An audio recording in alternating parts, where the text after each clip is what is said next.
Okay, good day. Another coin. Vlog natin ngayon sa tungkol sa coin.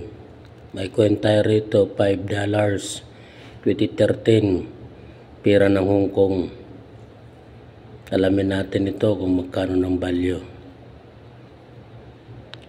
At itong bara na ito, hindi siya magnetic. Kung titingnan sa malayo, kala natin silver. Pero ito ay gawa sa copper nickel. Ito may magnet tayo rito. Ito, hindi siya magnetic. Magnet tong hawak-hawak ko. Yan. May year siyang 2013. At sa likod naman niya ay may bulaklak. At kung anong bulaklak to, hindi ko ma-reach up kung anong bulaklak to. Papansin nyo sa mga gilid, makapal siya. Meron siyang nakasulat na pangalan dito. Kaya natin maintindihan Hong Kong Hong Kong series kwento. Meron dito nakalagay dito ay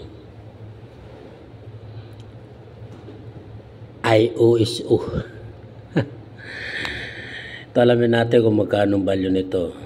Although collectible naman siya sa mga new collector. May value siya. Ano muna sa 150 to 200. Pero depende pa rin sa condition. Na tinatawag tayong circulated at uncirculated. Pinasa sa research ko, wala akong makita kung ilan ang mintage niya. Gano'n sa verify niya 33, extra fine 53, tapos verify niya 56. Yung sa hard, hindi sa maano siyang hard to find. Common lang din siya. Pero gawa siya sa copper. Ang value nito is nabanggit ko na kanina. Kung nasa $5, $7, mga ganun. Yun ang nakita ko doon sa Animista. Pagdating ng araw, tumaster ng value nito. Kaya hindi naman siya bakal steel. Hindi siya gawa sa steel. Gawa siya sa copper nickel. Hindi siya magnetic.